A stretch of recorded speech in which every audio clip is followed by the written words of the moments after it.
Hello, this is Janet from janetsandberg.com, and you're listening to the Phoenix Wisdom Podcast, the weekly show that talks to peers and professionals who open up about their darkest moments when they felt like ending it all, why they didn't, and how they transformed their lives in order to triumph over the darkness and despair. Please remember to subscribe if you'd like to hear more inspiring stories.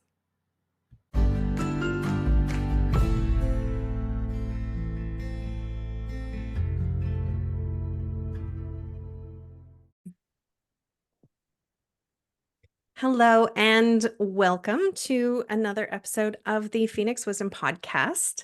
I am your host, Janet Sandberg, and I am joined today by JP Marsh, who is one of our ever-growing number of male guests on the show, which I love. It is always great to hear a different perspective,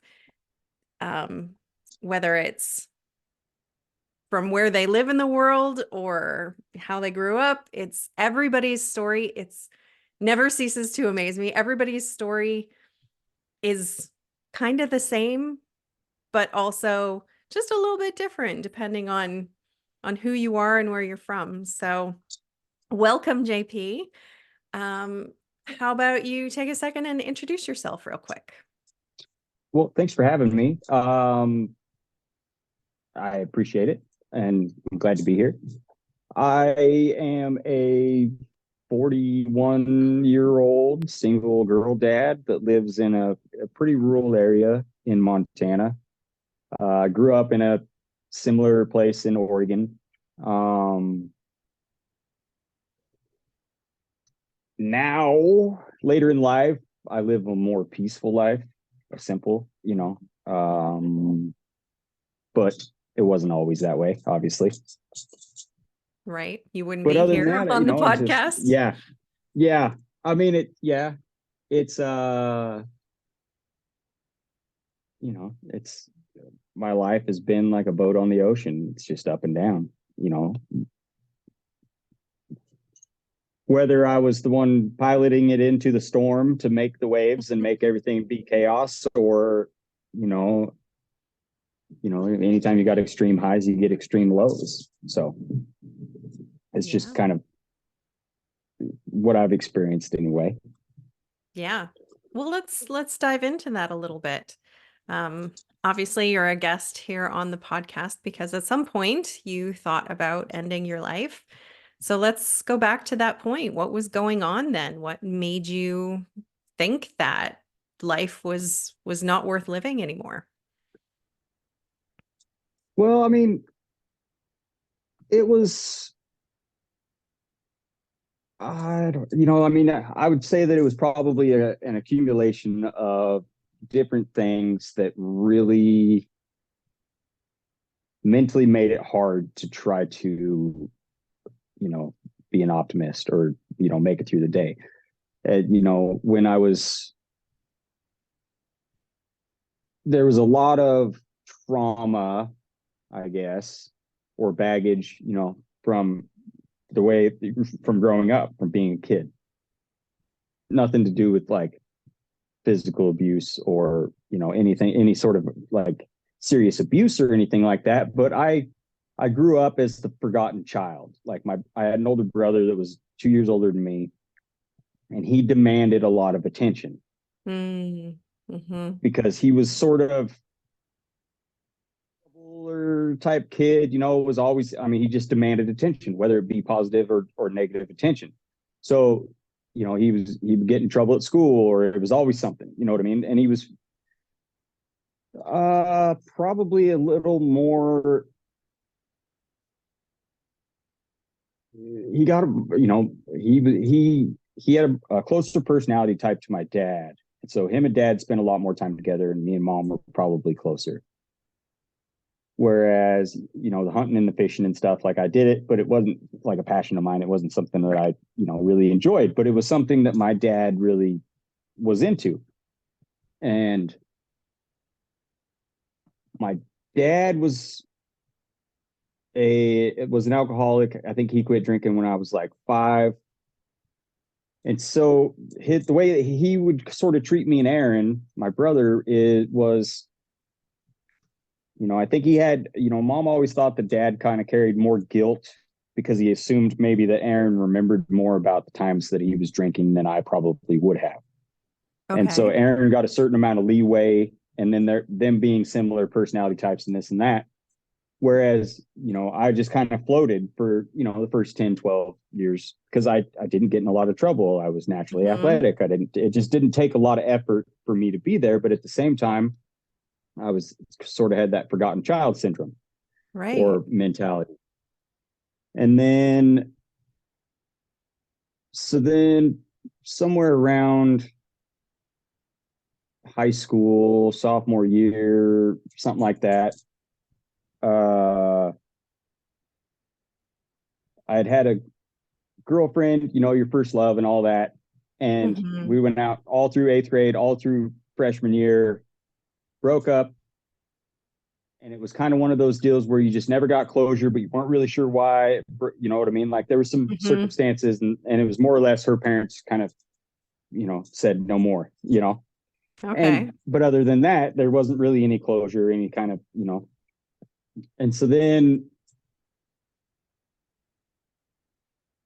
drinking became a thing with me.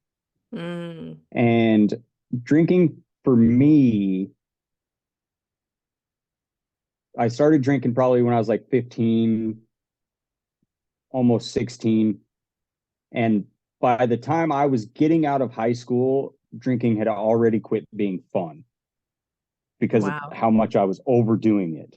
And Right. and by that I mean like I got a DUI when I was 16. Oh my And gosh.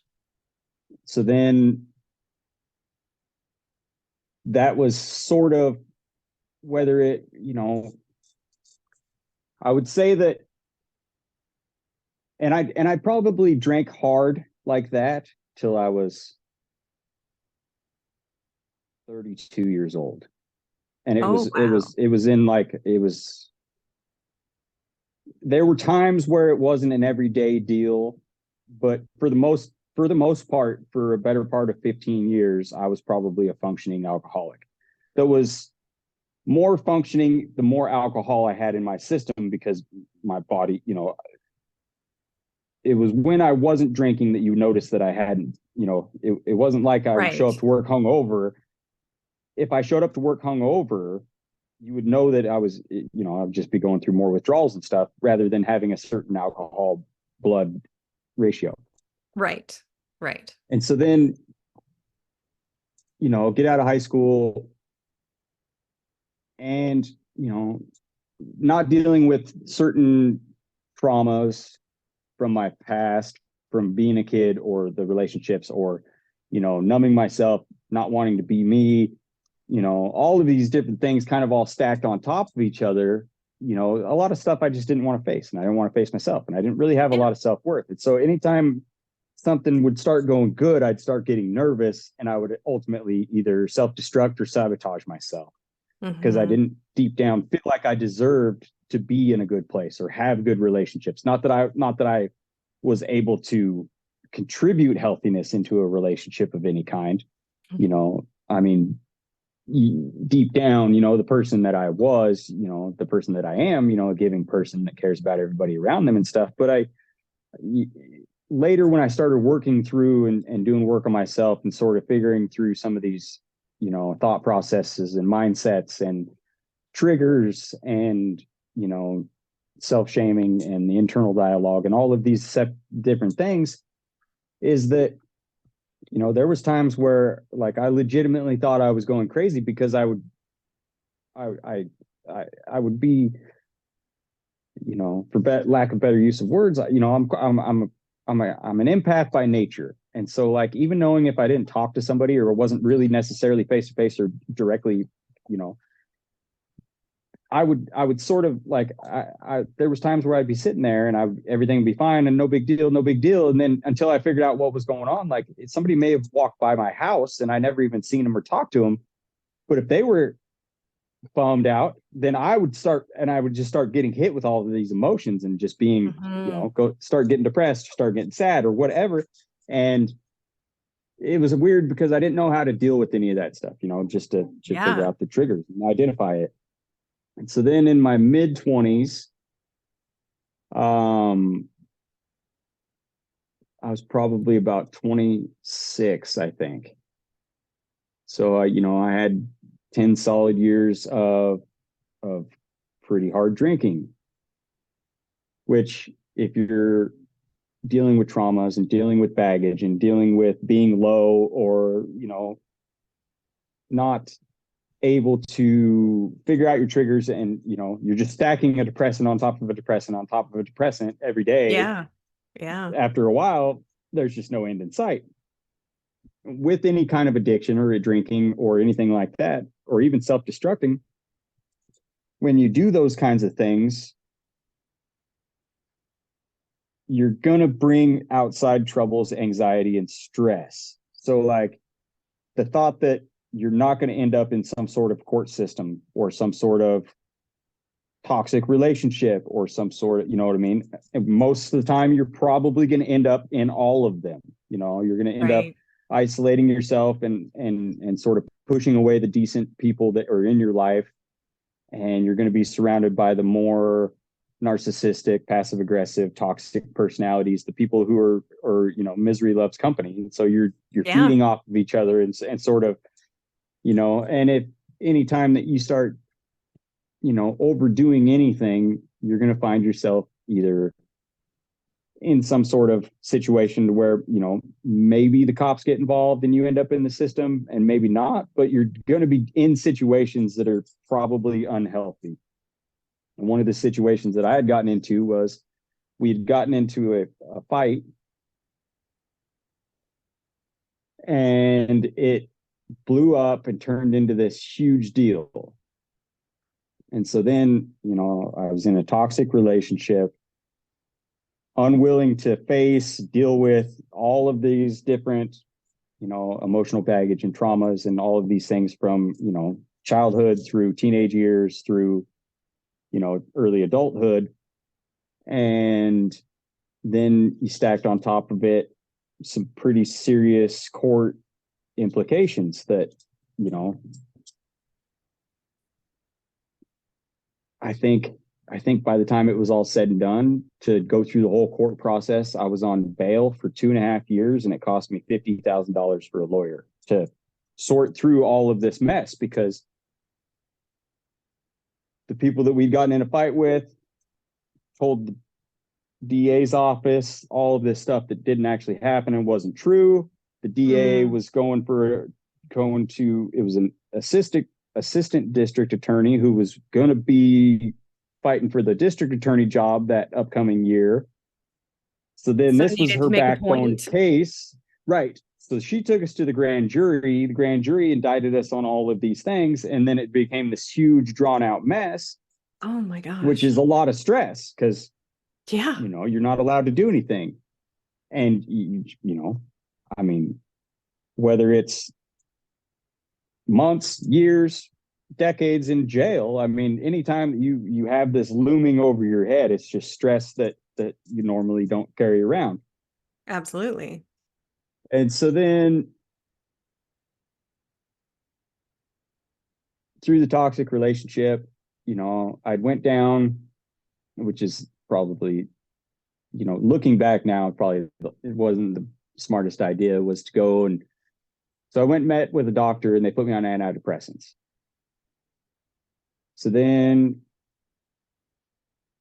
I think it'd been probably, I went to work. Basically, all I did was go to work and then went home and drank till I fell asleep, and then got up and went to work. Hmm. Didn't talk to anybody. I mean, no communication with anybody outside of, those two things. And so one morning was sitting there, and I didn't go to work, was feeling extra low, was looking at the antidepressants on the coffee table. And it's like 9 in the morning, 8:30, 9 in the morning, and I was already drinking, I mean, it was just, Hmm. I mean, that's just how I was. And so then wasn't paying attention, like, and kind of in and out of it. But then I looked over, and then and then the antidepressant bottle. Then I was like, oh shit. And didn't know what to do. So I called the toxic ex-girlfriend, because she was the only person that I knew that had ever taken antidepressants, been on medication, da da da da. So then she had called, and then it became this huge deal, right? So then the sheriff show up, fire truck, ambulance. The court put a hold on me, right? So they take me up to the emergency room, and the doctors in the emergency room were like, look, here's the deal. Like, honestly, wouldn't matter. You know what I mean? Like, antidepressants, I mean, it make you sick or whatever, but it's not life threatening. Da da da da da. Okay, right. But still probably not a good idea. Right. Well, they were more, I mean, like, yeah, that was concerning, and these, obviously, like, a cry for help is a cry for help, or like, obviously, like, somebody's having a tough time, yada yada yada. But what was concerning everybody more was, it was like 9:30 in the morning, and I was walking, talking fine, no big deal. Like, if they wouldn't have drew my blood in the emergency room, mm-hmm. they wouldn't have, like, he was like, honestly, when we drew your blood, I almost didn't believe it, because you're walking, talking fine. But my blood alcohol was 0.39. Wow. And so the court put a hold on me. And then, because of the way that treatment centers and all of these different things are set up,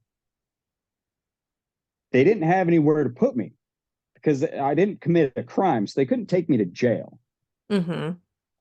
Theoretically, I mean, if they really wanted to, they probably could have found a way, but they're not going to take me to the drunk tank and put me in the drunk tank for 3-4 days till my blood alcohol returns to a normal place. And so the only place that they had that was available that they'd be able to send me, because the court put a hold on me, and be monitored by, medical type people, or people that, because obviously when the court puts a hold on you, they're not letting you go be on your own until somebody signs off and takes liability, takes saying responsibility they're for saying you, that this person, that this person is okay. But also, because the law enforcement and the ambulance and stuff were the ones that showed up to my house, they can't release me until my blood alcohol is under 0.08, until I'm sober. Yeah. And so they sent me to the mental psych ward side of the hospital in the bigger city near where I lived, because then, there's people to monitor you. Because obviously too, like, if my blood alcohol is that high and I'm walking, talking fine, but it's morning time, I'm not going to be able to wean myself off alcohol. And so, no, life's going to be rough when you start sobering up. Right. And, thankfully, thankfully and not thankfully, like, one thing that would have dealt with the alcohol possibly sooner than it actually got dealt with would have been if I never detoxed as hard as I should have. You know what I mean? Like, I didn't really get the shakes real bad. I didn't, I mean, there was elements of it all, but it wasn't deals where I was laying there for 2-3 days puking my guts out or anything, Yeah. But, possibly if that would have happened sooner, then maybe I wouldn't have, been drank so long. And so then, and that was a eye-opening, wild experience. I mean, it was really weird, because sitting in that place, I think I was in there for 4 days by the time that they cleared me and said, you're fine to be able to leave. And so, but I had to do all the same things as all the people that check themselves in there to get mentally well, or, and so She had to talk to therapists and Right. There was like right. 6 or 7 group sessions, one-on-one sessions and stuff a day that I was having to go through, and then, get checkups and this and that. But like I was sitting there thinking that I'm completely normal around Right. people that are just, you know, like Right. there was people with like real mental issues, you know what I mean? And at the time You're I didn't have fine any, except for the drinking, right? right, in my mind. Yeah. But then also like they would have a lot of the psychology students and stuff like that run those meetings. So I felt normal, and then like the other normal person in the room was the grad student or whatever that was running this meeting or that meeting. And then there was just all these other wacko people that were, on holds or had checked themselves in to get a mental break or whatever their reasonings were. And then getting out of that, then you see the effects on, then I got to go deal with real life. I got to go be face to face with my brother and my parents and other people that I know, and everybody, in a small community. Like, it's not like it's a secret. Like, everybody knew what had happened. Right. Right. Not that it was, the drinking didn't surprise anybody, because obviously you're not hiding that either. I mean, not Sure. when you're drinking like that, not in a small town. And then it was a bit of a battle. Once some of the stresses went away and some of those things, but even after that, that didn't really propel me into, sort of facing myself in the mirror or dealing with past or sort of anything like that. It kind of went right back to numbing, not wanting to be myself, this and that. Same, thought processes, same mindset, Hmm. maybe a break for a while, but you know, for the most part, nothing really changed. A lot of like, pity me, I feel sorry for myself, and that kind of stuff. Hmm. The typical self-sabotaging, pity party stuff. Yeah. Yeah. And then when I was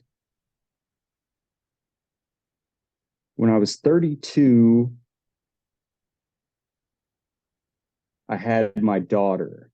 And so that kind of, maybe not to the, from, 26, late 20s to early 30s, I still drank, but not to that extent. I mean, it was still, would be considered heavy drinker probably, but not to that extent of, drink till I pass out and then wake up and do it all over again.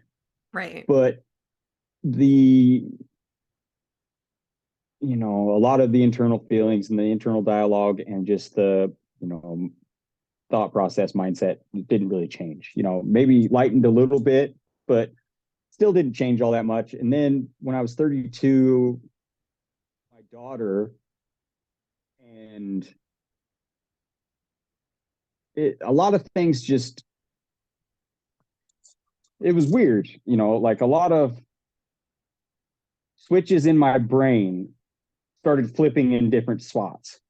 Hmm. So like things that mattered didn't matter anymore. And things that didn't Right. matter necessarily started to matter a lot.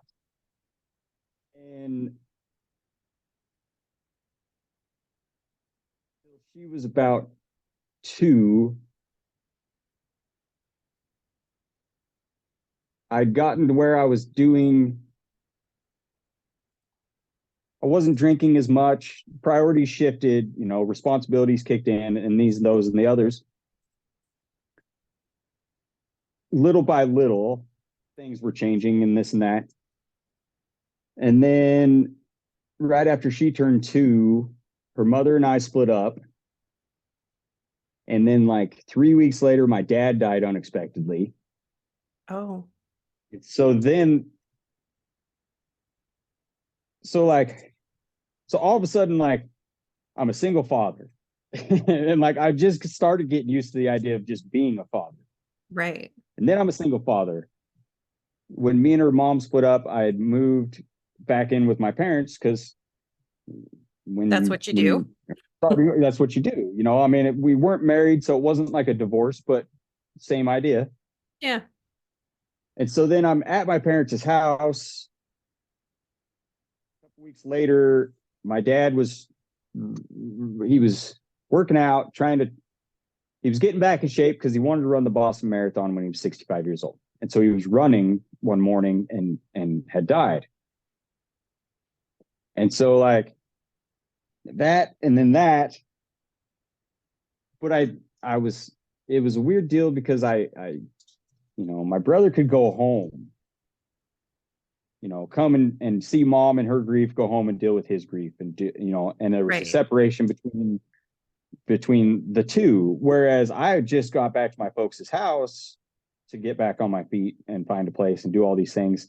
And so like I was stuck grieving my relationship, figuring out that I'm a single father, grieving my dad dying, but then also being absorbed and stuck watching my mom's grief Mm-hmm. because her husband had just died. Yeah. That's And a lot. it was. And it it sent me into a bit of a, you know, I'd gotten in a rut for, a year and a half, 2 years, where all I did was either hang out with my daughter or work. Basically that was just the two things that I did. But during that time also, I started, you know,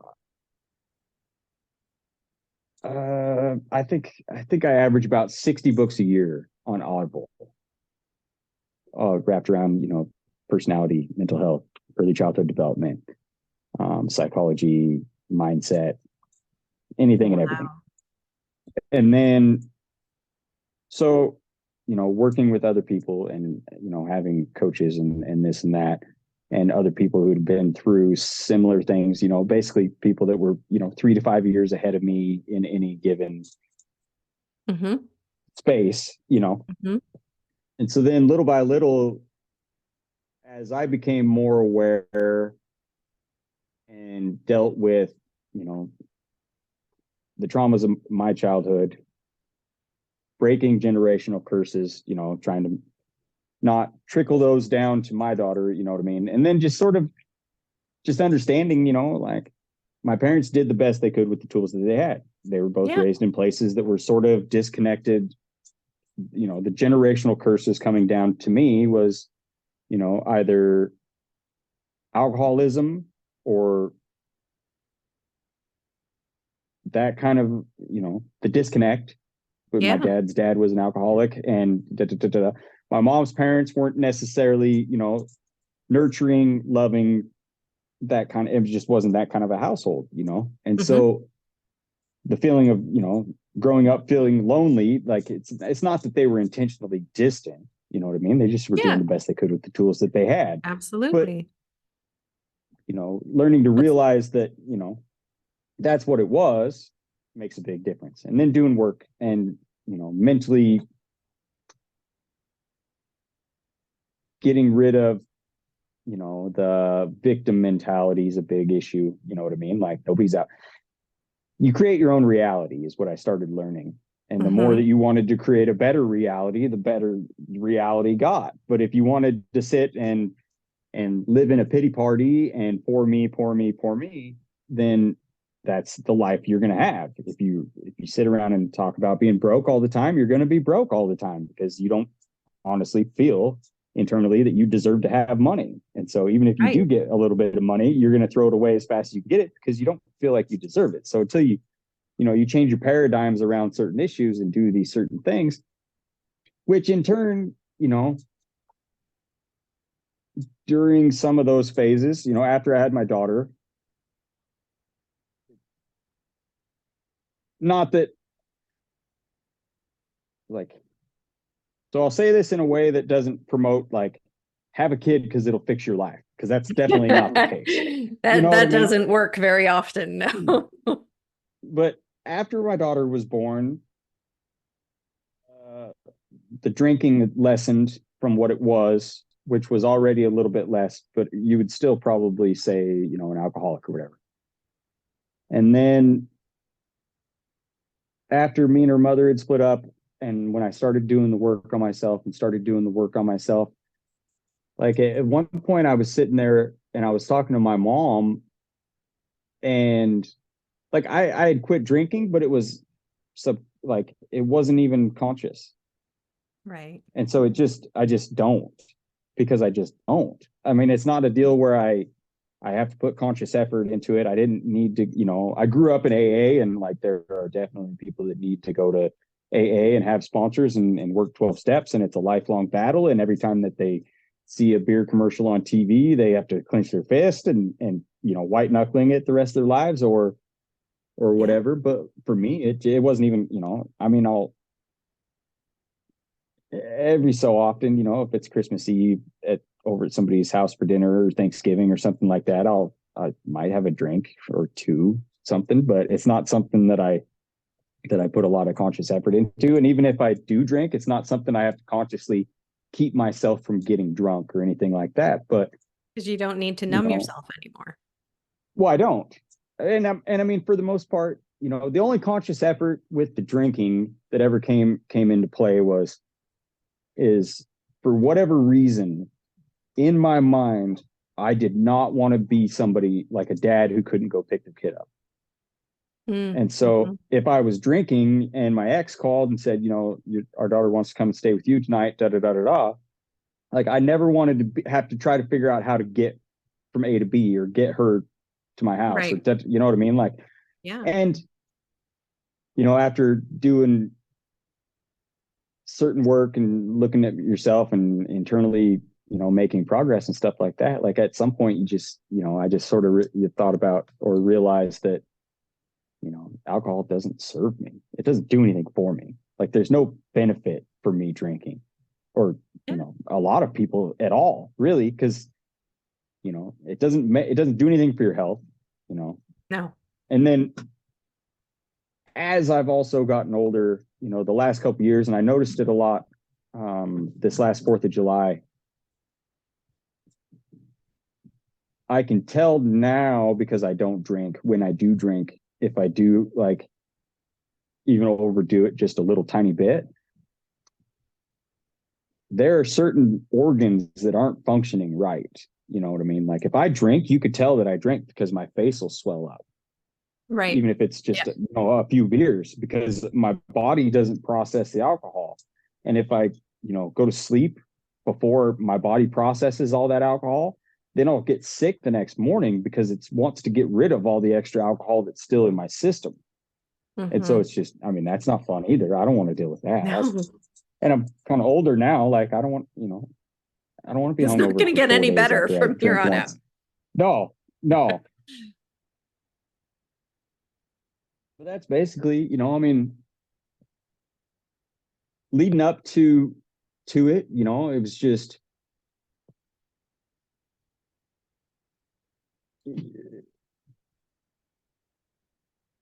I don't, you know, for the most part, you know, I can almost, I'm pretty certain that at no point in time did I really think that I wanted to die necessarily, Yeah. but something needed to change. And whether I was conscious of me knowing, you know what I mean? Consciously, I probably could have lived in misery forever if I could rationally keep myself there. But Right. subconsciously, like wasting your entire life to do nothing and just sit there and feel sorry for yourself, sooner or later you're you know, Well, the your productive reptilian subconscious. brain wants to go. You know what I mean? Like Yeah. you're waiting, you know, like the Yeah. pity party's over. It's time to quit. You know, whether if you're not going to make strides or try to make a change, then we'll force you into it, you know, the universe or however, you know, whatever you want to call it. Because you're going to get, you know, if you don't live with a purpose, you know, I think that was some of it too. I just didn't have any purpose in day-to-day life. I didn't like myself. I didn't want to necessarily look at myself in the mirror or be around myself. I didn't think I was worthy of love or connection or anything like that. And so it was easier to just numb myself, self-destruct, and hide, basically. You know what I mean? At Yeah. that point, I'd isolated myself from everybody that I was around. Like most of the people that I were friends with and stuff like that had quit coming over because every time they'd come over, I was just incoherent. Wasn't You even, weren't fun to be around. no, not at all. Yeah. Yeah. It's interesting. Thank you for sharing your story, because what's unique, I think, about your story is that, like, there wasn't any one big sort of traumatic thing that led you down this road. Like, it was just kind of normal things, like, Right. and it just sort of what seemed like one normal decision after another, just because, like you said, you didn't have a purpose, you didn't feel good, there was nothing extraordinary going on one way Right. or the other. Nothing super, super bad, nothing super, super good. And you just kind of were led down this path of mediocreness. That's not really a word, Yeah. but Well, I mediocrity, I mean, guess, is the real word. I've, And then I've always related it. Oh, you sorry. try to feel better. Right. I've always related it. The easiest way that I've ever explained it to anybody was, so I was a snowball that got lofted down a hill. And as Hmm. it just kept going, everything just kept stacking up and getting bigger and bigger, whether, not, feeling like a loser because I wasn't living with purpose, and then not dealing with traumas from past. And then little by little, all of these things just had gotten bigger and bigger and bigger because and then you start adding a depressant like alcohol on top of it all. And then you Yeah. start adding guilt because, like, oh, I could have done that. I could have been there, could have done this, should have been there, should have been a part of that. But people don't want me around because I'm a drunk. Now look how guilty I am. I should feel more sorry for myself, da da da da da. And then sooner or later, that snowball just hits a big rock. Yeah. And everything Yeah. just goes flying. Yeah. Yeah. And like so many of the guests on this podcast, a lot of them will say, I didn't necessarily want to die. I just needed the situation I was in, the life I was living, to end, Mm-hmm. and we just needed that that big change. And sometimes it seems like not being here is the maybe the easiest way to make that change. And it's not. There are Right. lots of other ways to make the change. Um, but we usually have to, like the AA thing, you got to hit rock bottom first. Something really bad has to happen, for you Right. to change. Or in your case, having your daughter, something really good has to happen. Unfortunately, that's generally not the change Right. that happens to most of us when we're in that state, but it could. But And it, something big one way or the other, right. where you're And like, I can't live this way anymore. yeah. Oh, for sure. And I mean, with regards to my daughter, you know, it was a big change, and it shifted perspectives and importance and priorities and purpose and all of these things. But I'd already become aware of certain things that needed to change beforehand. You know what I mean? And then one other factor that, you know, so my daughter's mother and I, we were together, had her, were together for 2 more years, and then it just it didn't work out. Nobody, I mean, there wasn't any crazy necessarily. I mean, obviously, if you got a drunk and, you know, the stress of babies and, you know, Yeah. trying to have a life and this and that. And, you know, but some things, you know, the way that I was raised and the way that my ex was raised were conflicting in regards to, you know, that just added, it just didn't work. You know what I mean? We just weren't right for each other, whatever. The other part of that is that the relationship that we have now in regards to my daughter, we would more or less be considered more of an outlier in the co-parenting type space, because like my daughter is in a blended family now. You know, my ex, her partner, he has a son. But we all sit together at the school functions. We all sit together at the sports deals. We all barbecue in the summertime. Holidays are no big deal. My ex and I frequently talk, you know, in 99% of every conversation has in a roundabout or direct way, you know, something to do with my daughter, whether it be schedules, you know, time, this and that. And everything that we have figured out at co-parenting wise, we have just figured out because we're two adults trying to raise a child, as opposed to trying to hurt each other or use her as a weapon. Like my daughter comes and goes as she pleases. If she wants to stay with me, she stays with me. If she wants to stay at mom's, then she stays at mom's. If she's grounded here, she's grounded there. If she's grounded there, she's grounded here.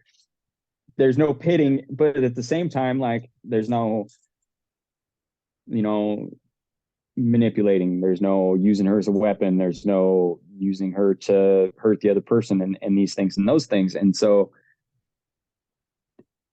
if I wouldn't have done work on myself and sort of gotten through my own bullshit and got to where I, you know, have a peaceful, happy, content life the way that I am, I don't have the stress anymore. I mean, obviously, like when you first split up, there's a lot of going to be conflict and there's going to be issues and this and that, but not having to deal with the constant stress of conflict with my daughter's mother makes a huge difference, you know, as far as mental health. And like, you know, but that's you know, also the circle, right? Like you did the work, right, so that right, you have less stress with her, which makes right, everything better.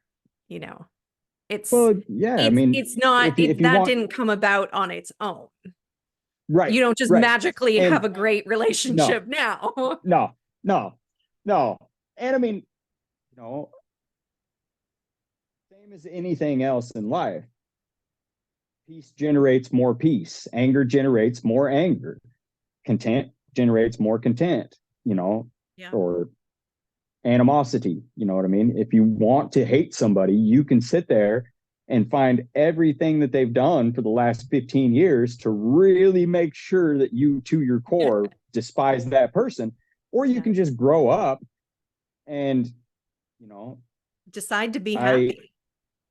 Right. And I talk and work with a lot of people who are trying to figure out co-parenting and trying to, you know, I feel like my situation should be the normal, and the ones who are at each other's throats and using the courts as their own personal police force to hurt the other person should be the outliers. You know what I mean? Should be the uncommon, unnormal ones, rather than ones who, you know, we chose to have a child. Let's be adults and try to raise the best child that we can. Yeah. And not fall into these statistics of, you know, single motherhood with no father around and all of the stuff that comes along with that. And so, you know, but you're right. You know, if you don't, you know, you know, figure out your own triggers, you know. If drinking was still an issue for me, I could sit down and figure out what triggers me to want to drink. You know what I mean?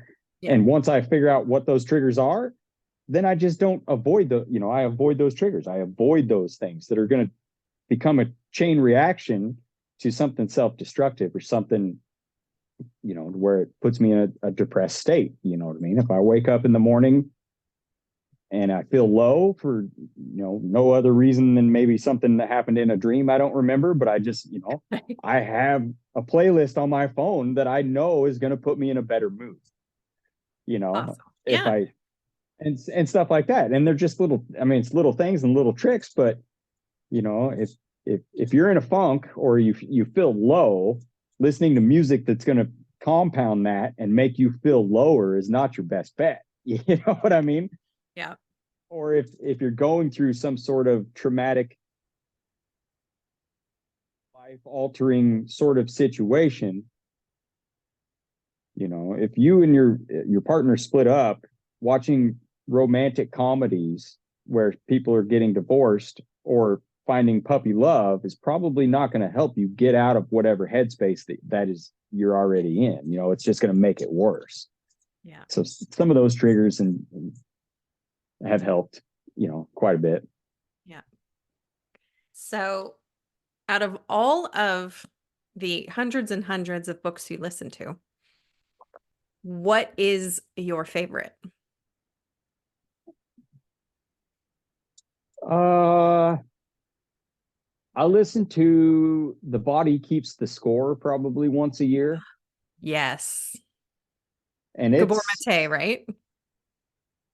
No, uh nope, I'm wrong. something Von Vander Vander Kolk, Von der Yes. Kolk. But it covers a lot of stuff, but I think it's like 20 hours on like the book on to have it, you know, I'm not very good at sitting down and reading, but I'll listen Hmm. to audiobooks because I've trained myself into I've, I've I've trained my mind into realizing that it's important to listen to them. And so whether somebody's a monotone voice or a very, you know, good voice to listen to, it doesn't really matter to me. You know, like that's the biggest hang up I've with people is I like audiobooks, but you know, if it's not somebody Yeah. who talks just right, you know, then say it's not important to you. You know, if you make Yeah. yourself believe it's important, then you'll do it. But and so it's a long book and it goes through a lot of different things, but you know, the physical aspects of trauma and you know, the brain doesn't differentiate trauma. I mean, trauma is trauma. Like Yep. just because you consciously can say, well, I wasn't physically, you know, my dad didn't hit me with a belt or hit me with a wrench, like it's not the same as your trauma. You know, your body's not doing it that way. Um, so that's one that I listen to at least once a year, probably. But it takes me about 3 days to get through the whole book. But I can listen Hmm. to audiobooks all day at work, and I listen to them all afternoon. I don't watch TV. Um, Another one that I listen to is when I started doing a lot of the improvement on myself and meditation became a thing that I really wanted to explore. You know, the not getting wrapped up into you know constant thoughts or drifting into unnecessary emotions and you know sort of being able to objectively look at those things as for what they are and just kind of let them go instead of you know living in those spaces for too long or living on those thought processes or you know following that chain of thought to somewhere that you don't really need to go. Yep. And so I started doing the meditating with the Headspace app. And Okay. so that that guy, Andy Petticom, had written a book, you know, the guide to Headspace and Oh, meditation. And so okay. it went through like sort of goes in deep, you know, like the introduction into meditation and mindfulness and being aware and you know, it's a real deep good. I mean, it's good. It's a great book, but it helps you understand the, what you're doing while you're trying to meditate. You're not just sitting there Right. like blocking your thoughts out. And Yeah. it Like an I introduction to like, meditation. yeah. And he goes through and he kind of talks about like all the mistakes that you can make and thought processes and ideas that are misleading or wrong about meditation. He had. And so it goes through and because he was a monk and Oh, okay. he left college and went, Tibet and Moscow and all these different monasteries, but he was a monk.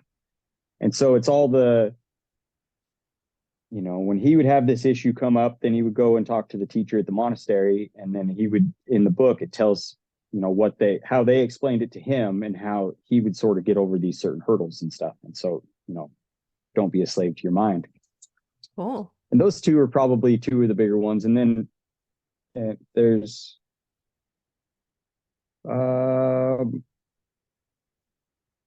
never split the difference, but it's negotiating, like your life depends on it.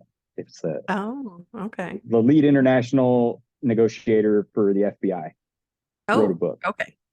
but it goes into, it's interesting more so for the human psychology part of it. You know what I mean? Because you're Right. negotiating all the time. I have to negotiate with my daughter what time to go to bed. Right. And Right. but a lot of the negotiating is, empathy and understanding personality types and understanding, who that you're conversing with. And then another book the she'd written, it's called Cues. And hers is, and well, the second one's Cues, the first one's Captivate. And it's a deep dive into personality types and people and Okay. how to form instant connections, how to see people for more of what they are from their actions and their body language rather than the words that they say.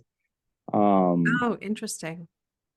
I tend to be at this point more selective with the people who I would have more in my inner circle. And so Mm-hmm. being Yep. able to sort of read people, empathize, get a sort of feeling and use body language but also it goes through the different layers of, once you figure out who your core personality and thought process and way of thinking is, then you can start to understand the other people's, more so onions, Yeah. and so Yeah. like she breaks down the love languages, but instead of using love languages, if you think about them like appreciation languages. And Oh, so, okay. that would be one layer of like the onion. And then the other one would be, if you're dealing with somebody who's an ambivert or an introvert or an extrovert that's also prioritizes time together rather than gifts. And then you get into the analytical type brain or the people pleaser or the assertive type brain. And so once you can start dissecting all the people that you're around, so if you have a people pleaser type who's introverted, and then the way that they seem, feel appreciation is,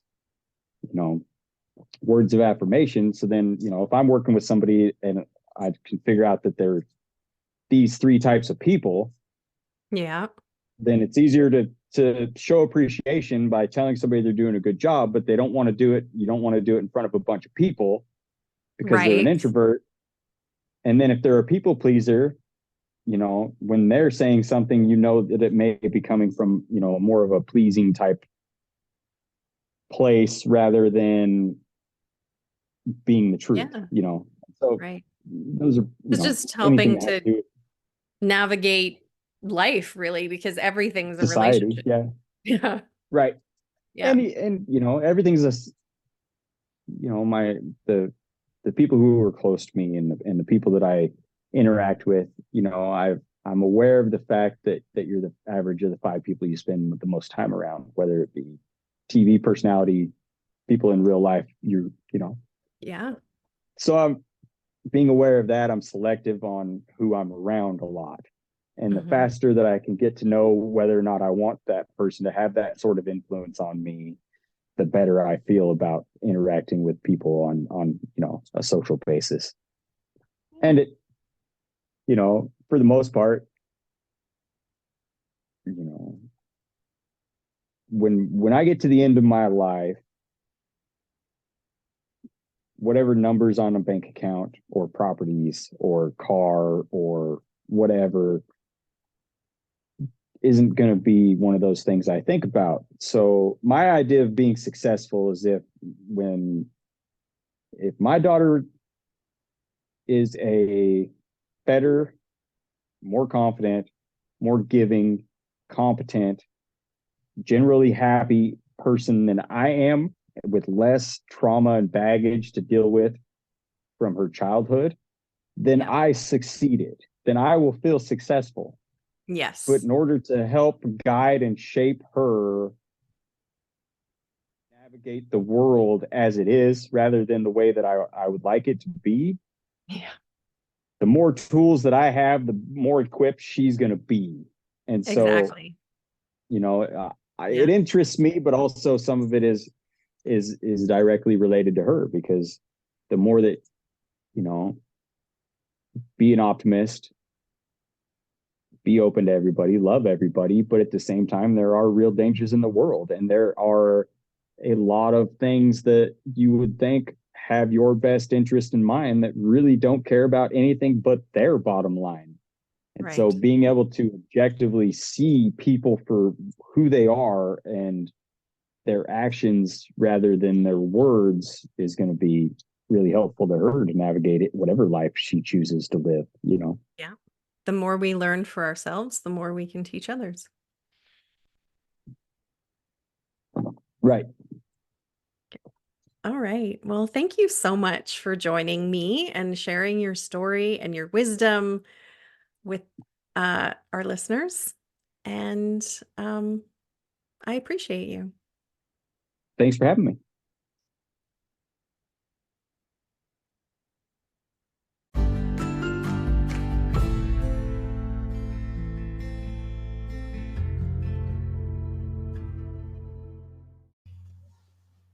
Thank you for listening. Remember that you are loved, you are worthy, you are valuable, you are meant for more, and that it really does get better. If you are in crisis, there are numbers that you can call or text to get the help that you need. That information for Canada and the US is in the description below each episode. If you are in immediate crisis, please call 911. We love you, and I hope you'll listen again.